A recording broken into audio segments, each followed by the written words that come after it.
Imaginem uma cidadezinha pacata, daquelas que todo mundo se conhece. No coração dela existe uma igreja antiga, com vitrais quebrados e portas trancadas há mais de 40 anos, um lugar de silêncio e esquecimento. Mas e se eu te dissesse que esse silêncio foi quebrado todas as noites, pontualmente às 3h07 da manhã, o sino daquela igreja abandonada volta a tocar, um som grave e melancólico que ecoa pelas ruas vazias, arrepiando até a alma dos mais céticos. A história que os mais velhos contam é assustadora. 3h07 da manhã era o horário exato em que o antigo pastor, um homem de fé fervorosa, realizava sua vigília do arrependimento. Segundo diários encontrados na casa paroquial, ele escreveu sobre uma presença sombria que começou a se manifestar na igreja. Ele dizia que essa entidade surgiu quando a congregação se esfriou, quando abandonaram o primeiro amor, assim como a igreja de Éfeso descrita no livro de Apocalipse.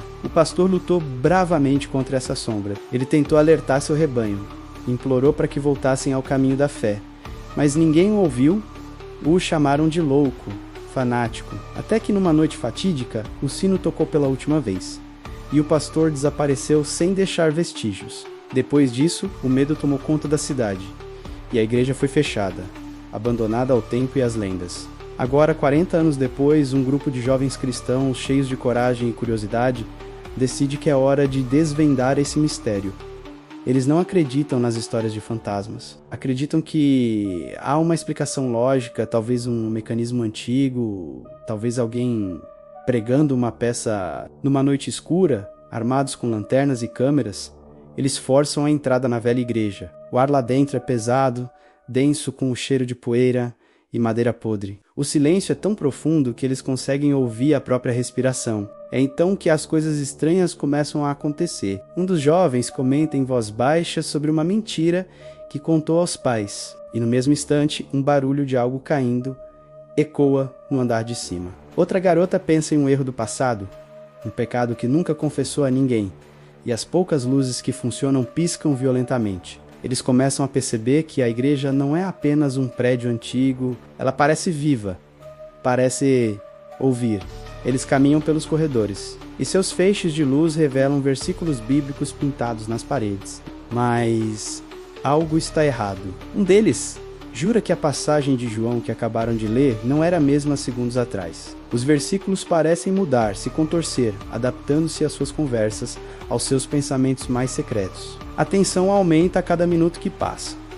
O medo começa a substituir a curiosidade. Eles se dão conta de que não estão sozinhos e que o perigo ali é real, mas não é físico. O relógio avança implacavelmente. Faltam poucos minutos para as 3h07. O grupo se reúne no centro da nave, de mãos dadas, tentando orar, mas o medo trava suas palavras. O ar fica ainda mais frio, a escuridão parece mais densa, e então acontece 3h07 da manhã, o sino não toca de forma melancólica como ouviram do lado de fora. Dentro da igreja, o som é ensurdecedor. Uma vibração poderosa que parece abalar as próprias fundações do prédio e dos seus corações. O barulho é tão intenso que eles caem de joelhos, tapando os ouvidos. Com o último badalar do sino, a antiga porta do altar, que estava lacrada, se abre com um rangido assustador, revelando uma escuridão total. Mas não é uma entidade demoníaca que os espera, como as lendas diziam.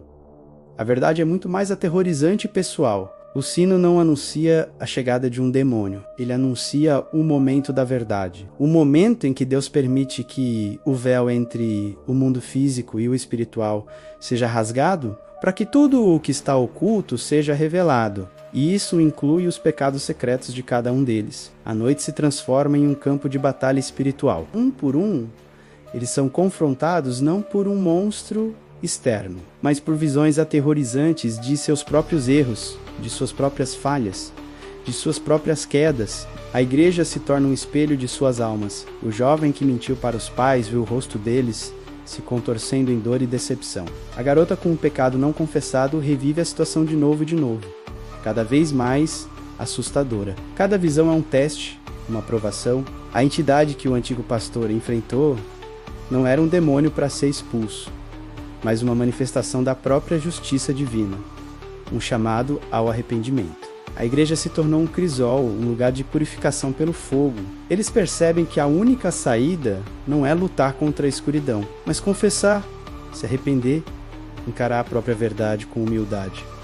A noite se arrasta como uma eternidade. Alguns, paralisados pelo orgulho e pelo medo, são consumidos por suas próprias visões, presos em um ciclo de tormento. Outros, em um ato de desespero e fé, clamam por perdão. Eles confessam seus pecados em voz alta, não para os outros, mas para Deus. E a cada confissão sincera, a cada lágrima de arrependimento verdadeiro, a presença opressora diminui, as visões perdem a força. A luz da manhã finalmente começa a surgir pelas frestas dos vitrais quebrados, e a porta principal se abre. Os poucos que sobreviveram à noite saem da igreja transformados, marcados para sempre. Eles entendem agora o destino do antigo pastor, né? Ele não desapareceu. Ele foi o primeiro a enfrentar o julgamento daquele lugar, e talvez não tenha conseguido passar pela prova. A campainha da igreja de Éfeso não era um chamado para o mal, mas o mais severo e aterrorizante chamado ao arrependimento que alguém poderia receber. Eles saem dali com uma lição gravada na alma. Não há nada encoberto que não venha a ser revelado, nem oculto que não venha a se tornar conhecido. E às vezes, o maior terror é encarar a nós mesmos. O que você faria se ouvisse o sino tocar por você? Deixe sua opinião nos comentários. Se gostou dessa história, não se esqueça de deixar o seu like, se inscrever no canal e ativar as notificações para não perder os próximos vídeos. Muito obrigado por assistir e até a próxima!